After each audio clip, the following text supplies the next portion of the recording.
What's up, everyone? It is 8 PST on this Thursday. I hope you are all having an amazing start to your day. Obviously, even some crazy history happening today. If you obviously follow us, SpaceX, they're doing the first commercial private citizen did a spacewalk today.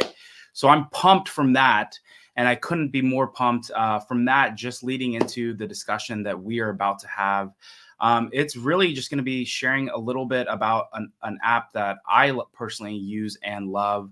It's called DIMO. It's an app that you need to know about. We're going to be talking with the CEO and co-founder Rob Solomon from the DIMO team. And we're going to just get into some of his Tesla history about DIMO, some of the big announcements that Tesla has had. And he's just going to share and just brain dump all of his knowledge to us. And so hopefully you can be more informed and more equipped and find out about an app that is just going to help you earn rewards while you drive your Tesla. So let's bring in Rob. How's it going, Rob? It's going great. Thanks for having me. Yeah, well, thank you. Thank you for your time. For those of you that don't know, Rob is actually on the East Coast. So it's crazy. It's almost noon his time. So thank you for your time today. But tell us a little bit about DIMO. Let's just kind of get into that. And then actually you have some pretty cool Tesla stories as well, some cool history there. But just, for our audience that may not know about DIMO and what you do, just tell us a little bit about what the app does and how it can benefit Tesla owners. Yeah, so the DIMO mobile app's a great way to connect any car from any automaker. Tesla owners are a bit spoiled. You have good Tesla apps already. A lot of other automakers, people with other cars don't. We can actually connect even older cars back to 2008 with a device like this. This is our sneak peek of the not yet announced next generation hardware device. That's going to be really great. Tesla owners, not only do you not need it, we recommend you don't have it. The amount of data that we get from Teslas is really great, but we'll talk more about kind of the integration there. But yeah, so this is good for connecting older cars. And once you're connected, you can do all kinds of things to take control of your data. You can see all this information about your car. You can earn rewards every week that you stay connected and access other applications in the marketplace. So taking a step back, DIMO is meant to be much more than just a mobile app.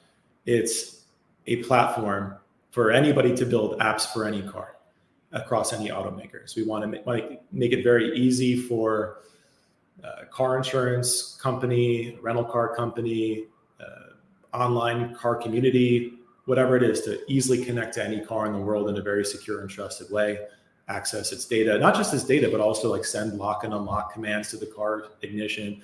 Eventually other automakers will catch up and there will be some summon features as well, things like that you could send as commands to the car. And then also commerce too. Commerce is super, super outdated. You have like paper forms, fax machines.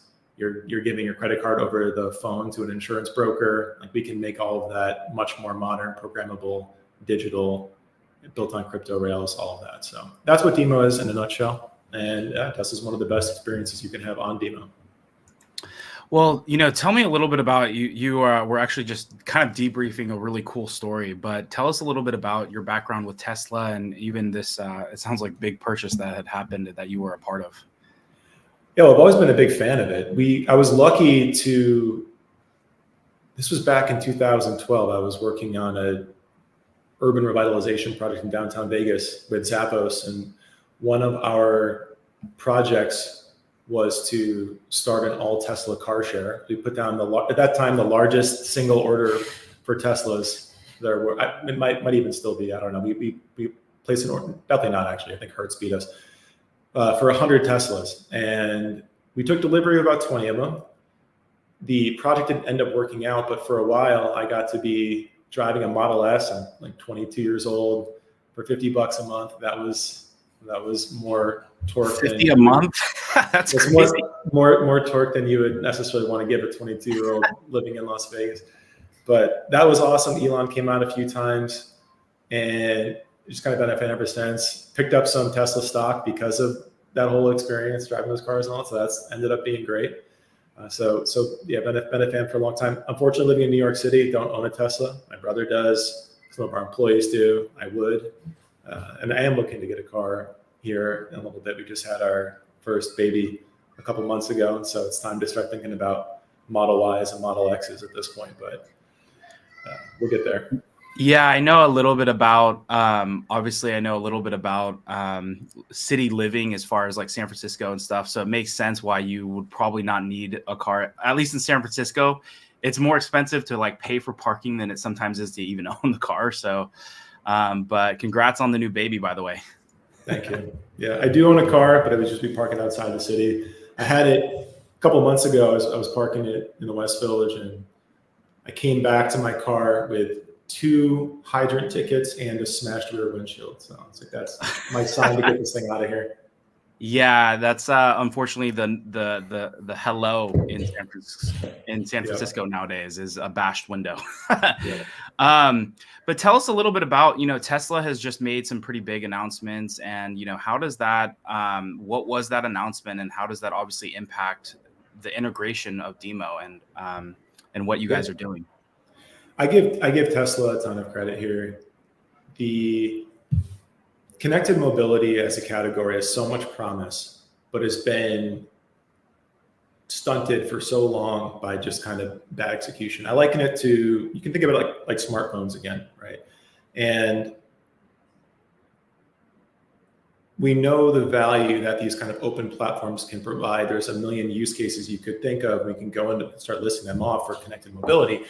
But when every car is barely connected to the automaker, and all the data is siloed just there, and the insurance companies can't access it, and the rental car companies can't access it, Uber can't access it, and you can't access it, then very little can happen. It's kind of like when you had like an LG Dare on Verizon. It came with some Verizon bloatware apps, and that was it. And that was like your it's not a smartphone. No one even called it smartphones at that point. And Tesla definitely put itself into the BlackBerry category. It was definitely an upgrade, some very smart features, real step forward in terms of innovation. But really, I think that the main thing that made the iPhone different was the App Store from the BlackBerry and all the different things you could do with it. And Tesla is now taking that next step to say, it's great that we can provide you a lot of good experiences. Tesla Insurance, a great app that you could summon the car, all these really smart features for your car. But now let's open that up to developers to build more interesting things for you. So DIMO is one of many developers that they are opening that access to initially, and they'll probably expand that in the future. So I really commend them for that. I think Mark Zuckerberg had a good take on this when the Vision Pro came out, which was computers were defined by open innovation. Anybody could build an app for computers. Apple came along and kind of defined this closed permissioned model for building apps for iPhone users, 30% app tax. They can restrict what's in the store. They kick Epic Games out. They kind of bully people around. And Mark was making the case for Metaverse to be open again and to allow people to permissionlessly innovate in Metaverse and not have one company own it. And that was his pitch for Facebook versus Apple when it came to the Quest headset. And the same thing goes for connected mobility.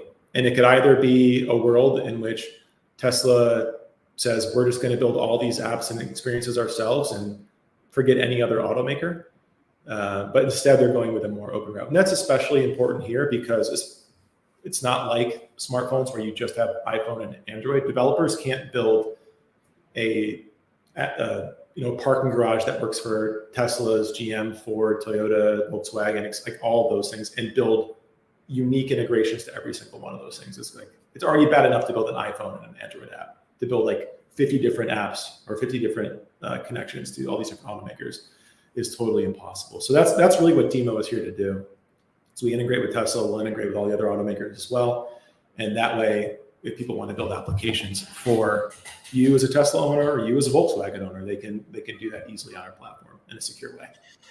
Why do you think that this is so important for like mobility platforms? Like why is this a game changer? I mean, you kind of said it before. It's like, a lot of these other legacy OEMs, they own that data altogether and you don't even have access to it. So now that Tesla is opening this up, how is this big for mobility platforms? Yeah.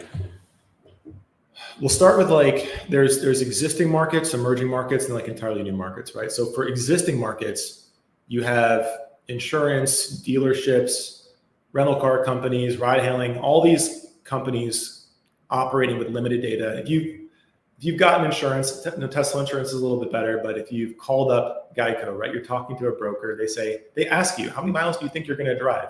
And you're like, I don't know, 12,000. And they underwrite you. Like, it's so primitive. This is like 1950s stuff.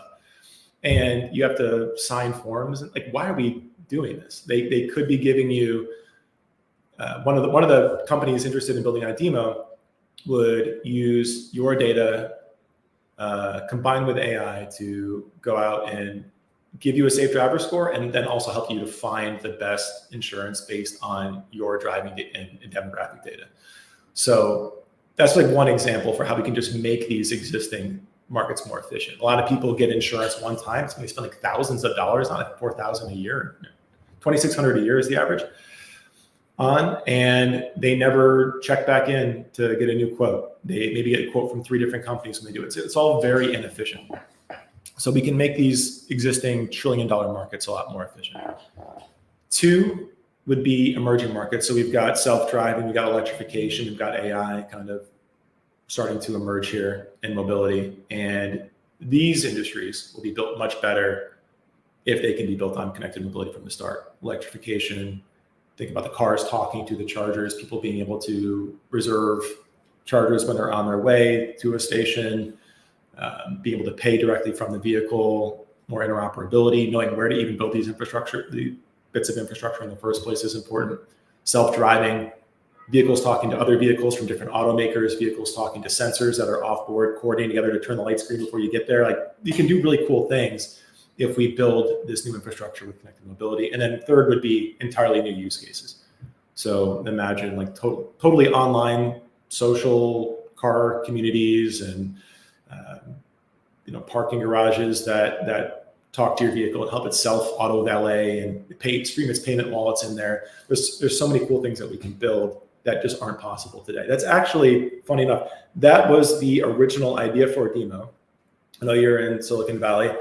Our original founder, Andy, one of our original co-founders, Andy Chatham, was in Palo Alto, and he was looking to retrofit a parking garage with sensors, 3D map the parking garage, understand where all the open spots are, and have you pull up to the garage, get out of your car, give permission to the garage to drive your vehicle for you, and it would send signals to your car to go park itself. And maybe your Tesla comes in and it moves the Toyota out of the way to make room, and then your car pays for itself and it valets back out. But there was no ability to access connected mobility to build such a thing, kind of what led to the idea for DIMO in the first place. Yeah, how, it's really, really interesting to just talk about kind of how Tesla has opened this up. I think that this is going to be I think this is just the start. And really, as you said, kind of when you were kind of giving the whole like Apple versus let's say the Meta kind of different mindsets, how do you think this is going to improve Tesla ownership or the whole Tesla experience? Because I think that is obviously something on people's minds. And I think this is actually a sleeper as far as the news goes. This is something that people don't realize how big of an impact that this is and how big of an announcement this was. Because it's not like in Tesla fashion, they're moving at such a fast clip. They don't have time to kind of go back and be like, hey, look at what we've accomplished. Look at what we're doing. They do make these announcements, but they don't, stand on top of the Empire State Building in your case, shouting it, right? It's they're moving really fast. It's boom, here's an announcement, and then they keep moving. But this is, I agree. This is news that's a sleeper. So how do you think, for Tesla owners, how is this going to potentially improve their overall ownership experience? Yeah, different than other automakers. It's funny, we talk about, there's a lot of some of the early projects building on DIMO are insurance and maintenance related, and Tesla owners are like, I don't need maintenance. I use Tesla insurance. What is it? What is it? I mean, so Tesla owners already have a lot of great apps, and we'll keep using smartphones as an example because it's easy. Apple builds a lot of great apps for the iPhone. I like their Notes app. I like the calculator, whatever. Good Mail app, sure. But nobody would want to only use the Apple apps, right? And so what Tesla, what? I said facts because they're Yeah, just, they only do so much. And a lot of times they're still way behind the competition on what's out there. sure. And so Tesla is, like Elon in general, part of his ethos is more open guy. And they recognize that people can build valuable apps, experiences, communities, whatever, for their owners and give them more value for their vehicle, help to give them new experiences, monetize their data, whatever it is for them, if they just allow third parties to access. And that's like smart for any ecosystem, right? You can just build more when you allow more people to build. And so what this will do for Tesla owners is it will mean that you won't be limited to only the types of experiences that Tesla can build firsthand, but everything that everybody else can build.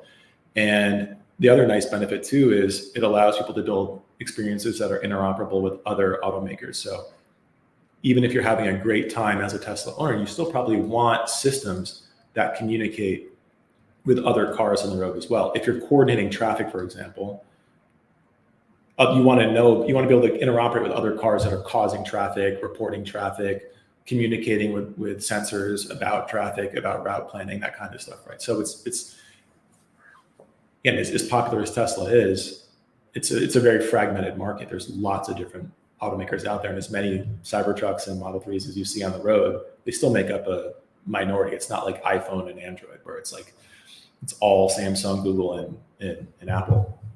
So yeah, we'll see kind of an explosion of innovation around these use cases. We'll see ecosystems and applications and services that are very comprehensive.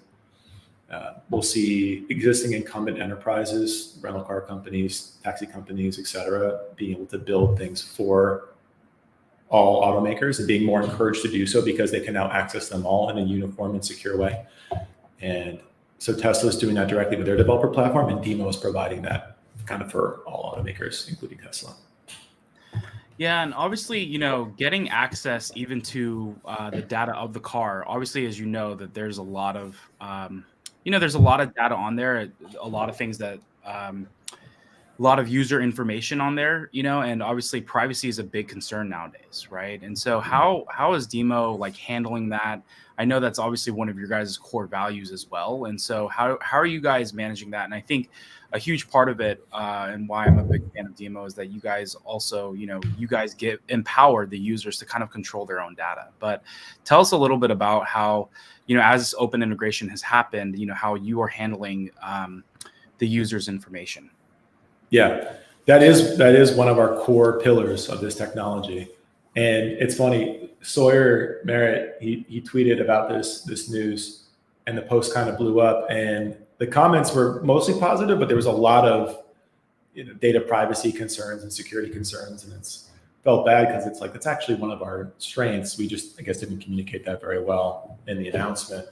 But the whole idea with DIMO is that the driver controls who accesses their data. And I don't blame people for being skeptical. There's been so many examples of gross privacy violations, and I think we're all kind of used to it with social media companies and internet and whatever. But I think automotive took it a step further when people found out that their OEMs were selling their data to their insurance company, and their insurance rates were going up. That's like another level of betrayal, I guess, in privacy. So we really want to take this hard in the other direction, which is to say your data is only ever shared with people that you opt into sharing with. It's very much like when you download an app and it's like, do you want to share your location? Do you want to share your Bluetooth? Do you want to allow the app to track you? And you have to accept it each time. Very similar with DIMO. Your data is only shared when you opt into doing it. We don't, despite the fact that you earn rewards each week for connecting, we're not selling the data. That's just kind of coming out of token emissions. And over time, demand for the applications built on DIMO will start to bring in the revenue that will make that long-term sustainable. But yep, the privacy aspect is important there. Also, it's being built on blockchain. It's a decentralized protocol. And what that means is we can take the cryptography and the statefulness of blockchain to make this so that it's provably enforceable and very secure from like a can't forge a signature kind of way. And we're giving users a very good user experience while still giving them kind of those blockchain guarantees. And it sounds like too, Teslas are like the most used cars on your platform, right? I think you have like almost like a quarter, or like 25-30%, something like that. 25,000 out of the 110, I think, is the stat I heard. But yeah, it's about there. what is, like, why do you think, Tesla owners are wanting to jump on this platform in such a big way? I mean, when I heard that stat, it just kind of, I mean, I can understand after using the app why more users would want it, but how did you guys get such a big Tesla population? Why do you think they're jumping on board? Yeah, there's a few reasons. One, the data that we get from Teslas, because of all the approach that they've taken here, is very good. So the rewards are higher than other cars that connect just with software, like 4 times higher than if you connected a Ford with Ford Pass right now. And we'd love to we'll talk to Ford, and we'd love to get a direct integration with them and get more data there and bring them into the fold and increase their rewards as well. But right now, Teslas, because of the integration, earn the most of any of the software connected vehicles. People who connect with hardware, we can get even more data from, and they can earn more in certain cases. But Tesla users can connect for free very quickly and earn quite a bit. The other thing is Tesla owners actually know their email and password to their Tesla login because they use it. Every Tesla owner uses the Tesla app, right? Because why wouldn't you? It does some valuable things. Some other automakers need to catch up, and a lot of their users, I talked to a lot of people who have, I won't name names, but they have the app from their automaker, and they don't know the password because they haven't logged into it in 2 years. They don't even know if they still have the subscription because it came with a free subscription, right? And they never bothered. Maybe they use it to unlock the car doors remotely or make sure it's locked or something like that, but they don't really find a lot of value otherwise. So that's another kind of funny one. And then lastly, I think there's just a thing where Tesla owners are more tech forward, they're more likely to embrace bleeding edge things and all that. They're willing to understand the value of connected mobility in a car app. And to be frank, our mobile app there's definitely a lot of overlap with the Tesla app already. There's not a ton that we offer today that you can't already get in the Tesla app. We're working on it. Right now, the focus is on just super smooth onboarding, hiding all the blockchain wires. If you download the app today, you're still going to see some wallet stuff. We're working to eliminate that and just make it super smooth. It'll still be there, just secure and in the background. And then right after that, we're getting right back to what features can we add that are net new and valuable to people like Tesla owners. So that's how we can make the app more beneficial. But already the ecosystem of people building apps on DIMO is adding more value to Tesla owners. For example, there's one partner that's launching relatively soon that will help users get thousands of dollars in cash, up to that, could be thousands of dollars in cash for EV charging, kind of carbon offset rebates, just using your data, file everything on your behalf. It's like a federal program in the US. And so that's a good example of something that can be built at a speed that Tesla can't just do themselves, or wouldn't necessarily do themselves. Someone comes along, uses that charging data for Tesla owners and other electric vehicle owners to save you lots of money. So we want to find more and more of these things that are net new, that aren't already covered by the Tesla app, that add value to Tesla owners. Yeah, and it's really interesting that you mentioned too, just how Tesla owners can be kind of more tech savvy or more innovative. I mean, I remember in the Silicon Valley, growing up in this area, just seeing like over the past 10, 15 years, how Teslas have just pretty much taken over because people want the most advanced vehicle on the road, right? And now it's gotten to affordability, but even when you still compare it to some of the other legacy auto companies, it's still not quite up to par, especially like in Europe. You don't get that same experience where there's a lot of things, regulation. So it seems like autopilot is at parity now with a lot of those other companies. But here, you turn on FSD versus if I get in to, you know, my even Silverado EV. It's not going to have autopilot or some of these other things that that your Tesla's capable of. Right. One question: what makes up the rest of your ecosystem outside of Teslas? Because obviously Teslas. So do you have like non EVs on your platform, or what you know, what other car companies or what other car owners can get access to DIMO as well? Pretty much all of them. Yeah, we have it's pretty much any car 2008 and up is generally what's supported. If your car is older and doesn't come with an app from the automaker, you can buy the hardware device at dimo.co. Most, not all, but most more modern cars where you have, let's say, the Ford Pass app or My BMW or something like that, you can go to our app right now and you can add your vehicle just by typing in the email and password and connect it that way. And for non-Tesla owners, because that software integration isn't quite as robust, you can also buy the hardware and earn more and get more data. Tesla owners, frankly, just don't need the hardware. And one, and two, it's a little bit harder to get access to that OBD port. It's kind of hidden behind some trim, so we don't recommend it.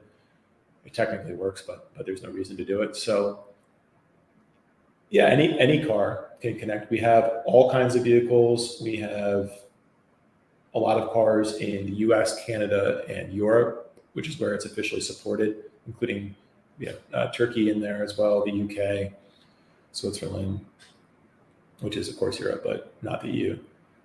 So that's where we operate today. We're looking to expand. We have business partners interested in taking us into South America, Asia, Australia, other regions we're actively exploring. The idea with a decentralized platform is that anybody can launch it anywhere. And we're working to make that even easier so people can launch in other countries. We just can't, as a company, the Digital Infrastructure Inc., the labs entity, can't support every region, but others can. So yeah, we're looking to expand as quickly as possible, go back even further than 2008 in terms of what we support, although that's going to take a little bit of time. The reason for that is that the CAN bus in vehicles, the OBD port, started to standardize around that time. So it's just harder to guarantee that we'd be able to get good data for cars older than that, but we're working on it. No, that's amazing that so many cars can get connected. But you've mentioned a couple of things in the works for Tesla owners and kind of more of the capabilities with DIMO. Can you share a little bit more about that and kind of like some of the things that are upcoming for Tesla owners on the DIMO app? Yeah, so in our app today, I encourage everyone, while you're listening to this, you can download it and add your Tesla in a couple of minutes. I swear there's no catch. We're not selling your data. It's very secure. Our team, so I have a bit of a blockchain background. I come from Consensus, but before that I was at Vroom.com, so automotive e-commerce. And a lot of our engineers, our CTO worked at Ford, Mitsubishi, Volkswagen, GM. He was part of OnStar and Ford autonomous vehicles. We got good technology here. It's well built, kind of on the back end. I encourage everyone to try it out. The mobile app today will allow Tesla owners to see tire pressure, lock on lock, open and close, or not close. You can open the trunk and trunk. It doesn't have power closing, as you probably know, for a lot of models. You can see some basic charging information, odometer, vehicle valuation. You can get instant cash offers to sell your car to a handful of different kind of dealer groups. And you can see the other applications in our marketplace. That tax credit, it's not a tax credit, the carbon offset cash back one that I mentioned would be launching relatively soon in the marketplace. So they'll be able to access things like that and earn rewards each week. And as I mentioned, Teslas earn pretty solid rewards because of the amount of data that we get. So that's what they can expect in the app today. And then again, as I mentioned, in the future, it's all about what's net new, what's valuable. There's showing users their data back, which is fine, but like, how can we make that data interesting and useful to you? So not just telling you how many miles you've driven and if your car is in good health, but like what's that car worth then based on all that? And how can we help you sell it if you want to and get the best offer for it possible, and get you upgraded into a new car? How can we help you get lots of insurance quotes all at once? how can we help you track all of your trips and optimize your charging and all kinds of stuff, and check the health of your battery and see if it's degrading faster than it should and that kind of stuff. So that's the things that we're going to be looking to explore next and start adding throughout Q4, Q1. Say connect now, and you'll just see the updates stream in.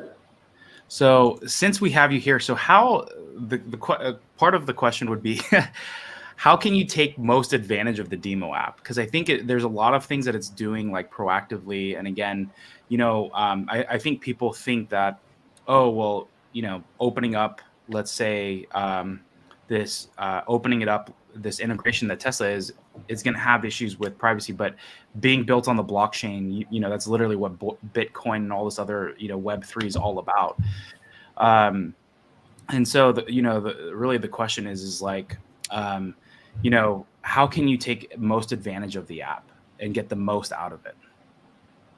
Well, it starts with connecting your car, obviously. And people connect for different reasons. Some people just interested in the rewards aspect of it, and that's totally fine. We're aware that a lot of people are doing that today. And our goal as a company is to give you more and more reasons to connect otherwise, such that it's like the rewards are great, but I'm really here for all the savings I'm getting with all these different carbon offset cashback, easily pay for parking, sell my car super easily, buy some aftermarket accessories, whatever. Join a totally online Tesla car club where I can compare all kinds of interesting stats and see leaderboards and mint NFTs that show I've visited different national parks with my Tesla, whatever. You could do all kinds of very fun things in this ecosystem. So the app today, join for whatever it is now. A lot of people use apps like Tessie, Teslafy, Teslab. And in a way, it's sort of like that, another third-party app to manage and do your Tesla, and we'll add more and more features over time. We also encourage people, if they want to build applications for Teslas, it's one of the easiest ways to do it, or any car, really. We have a developer platform. You can pretty easily obtain a developer license, very inexpensive. It's like a couple bucks. Right now, it's going to be $100 relatively soon, but for now, it's a couple bucks at console.dimo.xyz. And we have these developer docs. You can easily get started and build whatever you want. And that wouldn't be in our mobile app. That would be in whatever website or app you build. Yeah, I like the fact that you're getting me a little bit excited about, not a little bit, but excited about what's possible. I mean, it sounds like, DIMO, again, where it's headed and what you can get access to today. It's really kind of like a one-stop shop. And I love that because, at the end of the day, it's like you're downloading apps or having to go to other websites for a lot of the things that can be essentially managed and handled within the DIMO ecosystem, right? So we really view ourselves as an enabler of that ecosystem. So it's like anytime you go to any maintenance shop or insurance company or whatever, you're not typing in your VIN and the odometer and all kinds of other stuff. You're just like clicking allow. You're seeing like it wants to see these things. You click allow. It's better for you. It's easier. Two, it's better for the company. There's so much fraud and mistakes when people are typing in all these things. They're operating with bad information. They can build better products. They can build more. They can trust the data better and digitize more. So better all around. We're just trying to modernize the rails, give a kind of modern protocol to connected vehicles. And we're really glad that Tesla is a company that seems to see the value in opening up that connectivity. So don't want to break the internet today, but is there anything else, like any other large announcements that you can share or partnerships coming up to get our audience a little bit excited? Obviously, share what you can. There is a good amount, but I don't want to get in trouble with our marketing team. I'll let them kind of roll it out in case. But it's going to be a fun Q4 for us. I already kind of spoiled the other hardware device, which is not really interesting for Tesla owners at all. But compared to our existing devices, it's way cheaper, great data, and easier to install. It's a really solid device. And the pre-sale will open for that relatively soon. But until then, stay tuned for more announcements. All right. Well, thank you, Rob, so much for your time today, for just, what DIMO's doing. Because I think, again, it's there's a lot of apps out there. And so enabling and opening up access to a lot of those things, especially some of these credits and rewards, is going to be huge. So if you're watching on X or YouTube or Facebook, again, the link is posted. Make sure you get connected, download the app, get your Tesla connected. It's important to, really just get access to things that you should already have access to. And again, DIMO protects your data. So it's not, based on the fact that it's built on the blockchain. So thank you again, Rob, for your time. Really appreciate it. And, I'm really excited to see more of our owners, even as part of our club, but really just our audience get connected and share their experiences of how DIMO is really just, helping them earn rewards, but just enabling them to do more. Thanks so much for having me. I appreciate it. Of course. Thank you, everyone, for tuning in. We will see you again shortly, but we really appreciate it. Again, DIMO is tagged, and you can download the app throughout the YouTube description, or the X handle is tagged. So we will see you next time, and have a great week, everyone.